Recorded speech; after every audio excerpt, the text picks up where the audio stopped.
In 1975, Mick Jagger of the Rolling Stones told an interviewer, "I only meant to do this 2 years. I guess the band would just disperse one day and say goodbye. I'd continue to write and sing, but I'd rather be dead than sing Satisfaction when I'm 45. He was in his 30s at the time.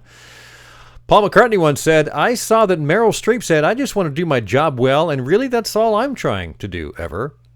This week I read a review of a Rolling Stones concert in Washington, D.C. Chris Richards, the author, no relation to Keith Richards as far as I can tell, wrote about the show, and it made me really want to see the Stones again.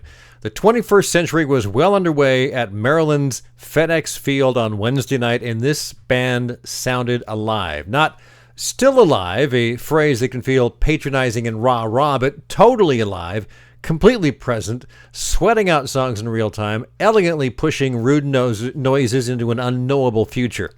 This wasn't a band of survivors reenacting their once greatness. This was the greatness. What was happening up there? The Stones haven't sounded this sharp, this tight, this spirited, or this centered in more than a decade. And Mick Jagger having a piece of his heart surgically replaced just a few months ago probably has everything to do with it. Suddenly, a band that has spent the last 40 years refusing to die was reminded that its principles most certainly will. For the rest of us, the group's invincibility myth seems to have finally collapsed under a more universal truth. The only reason life has meaning is because it ends. That's a review from the Washington Post about the Rolling Stones concert earlier this week. I will post a link to that because that whole article is really worth reading. So the Stones were sharp and energetic and alive. And, of course, Paul McCartney's never-ending tour keeps on going on. It's like they all just keep on going. McCartney turned 70, let me do the math, 77 this year. I think Mick Jagger and the rest of the Stones, the four original ones, are, except for Ron Wood, he's not an original, but he's been there for 35 years or so. They're in their mid-70s. David Crosby, 77, still touring and playing some of the best music of his career. So, many of those rock and rollers got their start over 50 years ago, are still around and still doing their thing. And this, to me, shows how important it is to keep doing what you love. Hey, this is Tim Patterson. This is TradeshowGuy Monday Morning Coffee for July 8th, 2019. You can find my two books on Amazon.com.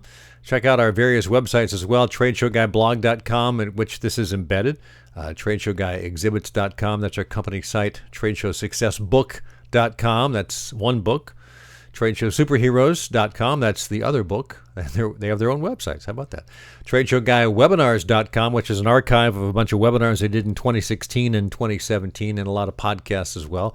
TradeshowExhibitBuyersKit.com. Speaking of old rockers, yesterday, July 7th, was Ringo Starr's 79th birthday, assuming he keeps, spreading love and peace and rock and roll. In a year, he'll be the first one of that 60s group that hits the 80s. I hope a lot of them do. I mention all this because I love to see these people getting older and still creating art, still doing what they love. I'm sure you could search through your memory and find a lot of people and artists and business folks, whoever, gardeners, whatever, doing what they love and continuing to work well past the so-called retirement age, whatever that means. I fully intend to keep active until the day I die, until my expiration point. I may move from work to hobbies, who knows, but I can't see becoming someone who just sits around. That just wouldn't be what I do.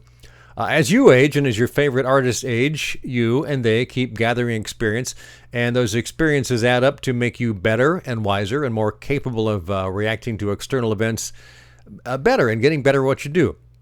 And working with people that are experienced helps you learn quicker and more easily. I remember this quote. I had to look it up. Stephen Covey said this, though. Experience is overrated.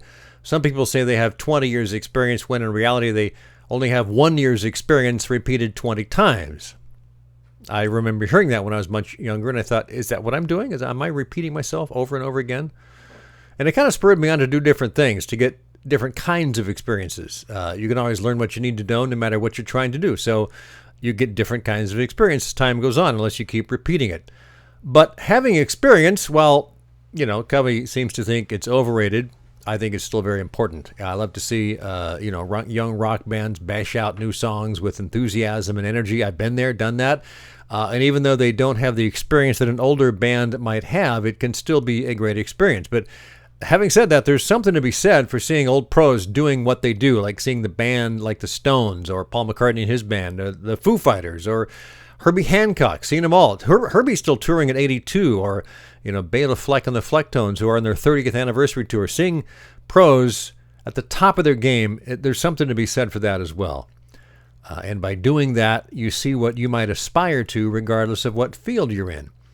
If you're trying to be, like the best financial manager, find out who's the best now and learn what got them there. If you want to be the best trade show manager, try to learn from someone who's already done it and has that experience. Experience is valuable. You can learn from that. And as you live, of course, you'll get more and more of it. But there will always be someone who has more than you, and you can learn from them as well.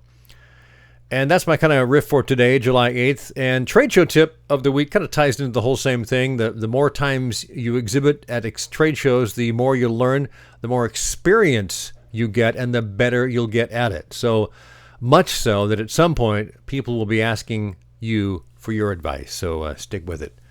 It's worth it no matter what it is. Finally, this week's one good thing. I was thinking about this. I saw a picture the other day of a hike that I took in the mountains, and I thought, hiking in the mountains, that's this week's one good thing. I love hiking in the mountains. I grew up in the mountains and did a lot of hiking over the years. I don't do as much anymore, but I still like it. Still want to get up there. Love to do it again this year and do a hike or 2 or 3. So hiking in the mountains, I'm going to call that this week's one good thing. And with that, we'll wrap it up. Have yourself a great week, and join me again next week for Trade Show Guy Monday Morning Coffee. I'm Tim Patterson. Thanks for watching. Thanks for listening.